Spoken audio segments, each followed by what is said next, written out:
Olá, amigos do YouTube, amigos da página O Apocalipse, do Facebook.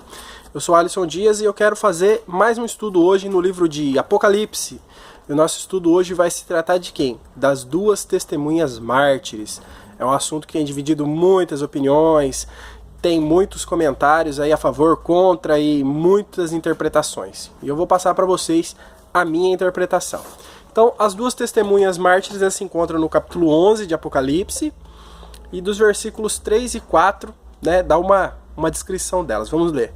E darei poder às minhas duas testemunhas, e profetizarão por 1260 dias, vestida de pano de saco.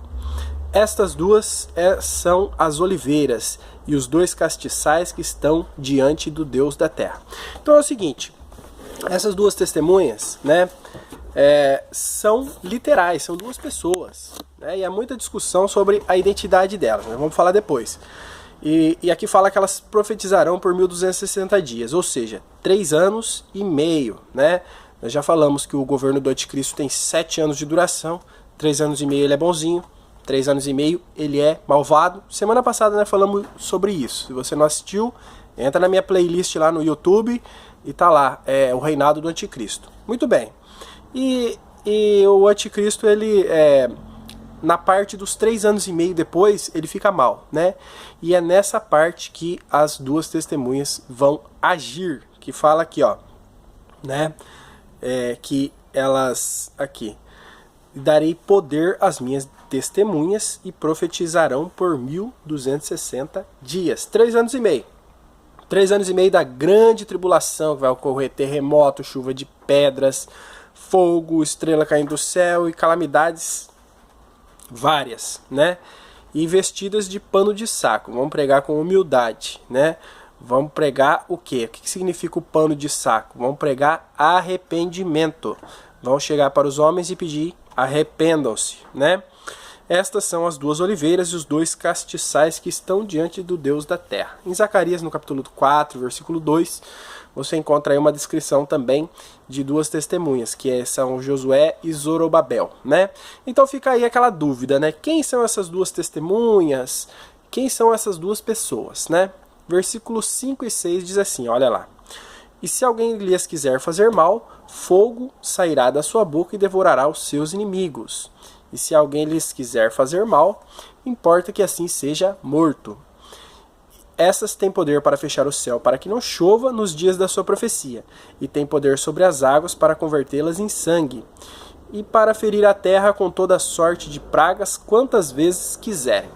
Então a maior especulação aí dos estudiosos da Bíblia, em primeiro lugar, é que se trata aí de Elias e Moisés. Elias e Moisés. Por quê? Porque Elias, ele orou, fez uma oração, tá lá no livro dos reis, do Velho Testamento, e parou de chover por 2 anos. Muito bem. E também falam que é Moisés, porque numa das pragas do Egito, as águas foram convertidas em sangue, Então, essas são a primeira especulação, que seria Elias e Moisés. Daí eles tropeçam nessa interpretação porque Moisés, dizem que ele já morreu, Então ele não poderia morrer outra vez, que essas duas testemunhas vão morrer, Mas também não vejo problema nenhum quanto a isso. Por quê? Porque, vamos pôr aí um exemplo, o amigo de Jesus lá, o Lázaro, ele morreu, Cristo ressuscitou ele sai lá da gruta que ele estava, tira a pedra e sai, depois ele morreu outra vez.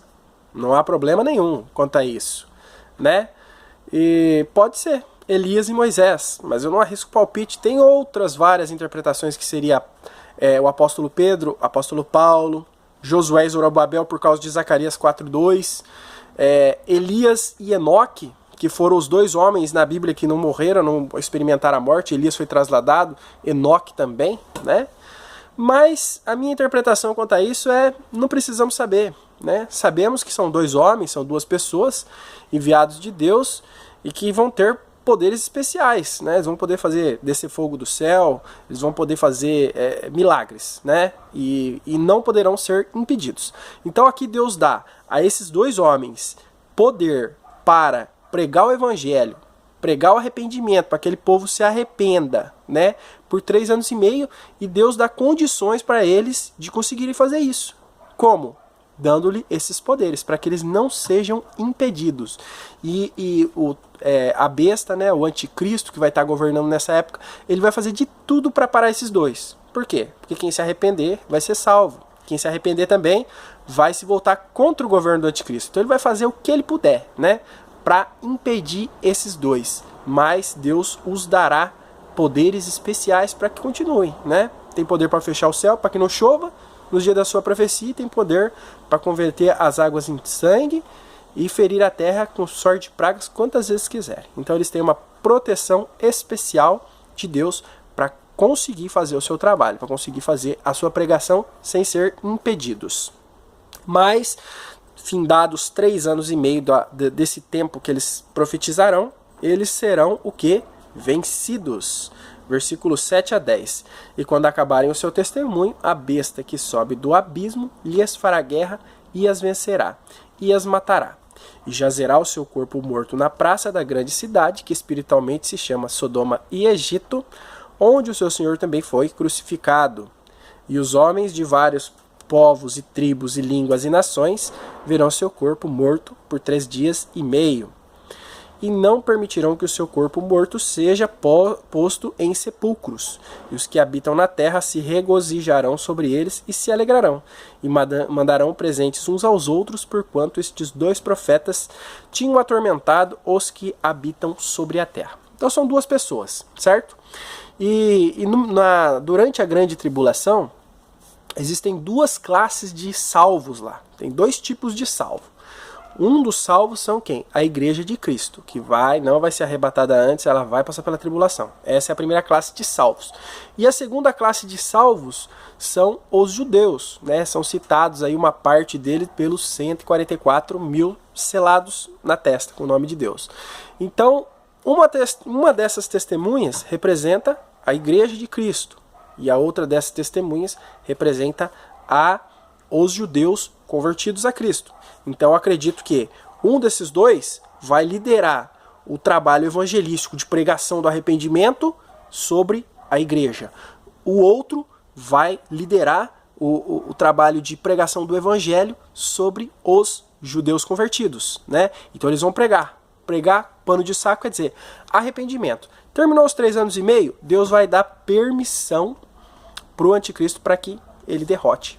Eles não vão ser mortos por fraqueza ou por falha, mas sim por permissão, né? E como nós lemos aqui, acabando o seu testemunho, a besta que sobe do abismo lhe fará guerra e as vencerá, né? E a besta vai vencer eles e vai mostrar para o mundo que ele é poderoso, que ele venceu aqueles seres invencíveis, né?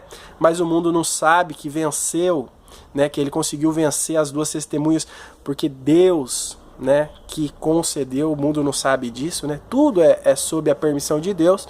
Mas ele vai fazer a maior festa. E lá na cidade de Jerusalém, os corpos deles ficarão jogados. E a cidade de Jerusalém aqui, ela se chama Sodoma e Egito, onde o seu Senhor também foi crucificado. Então a cidade de Jerusalém, nesses tempos, ela vai estar tão idólatra, né? O anticristo vai estar sentado lá dentro do templo, que vai ser reconstruído, e ele vai blasfemar tanto que vai chamar Sodoma e Egito, né? É uma cidade que vai ser duramente castigada pela sua, né, por se entregar à idolatria e adorar um homem, né?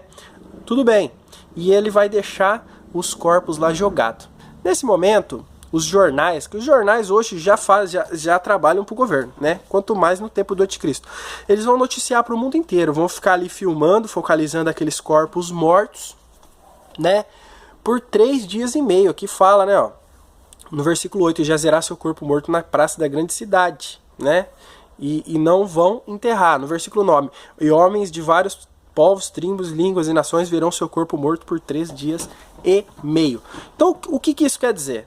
Vão deixar literalmente os corpos deles ali apodrecendo, em estado de decomposição, né?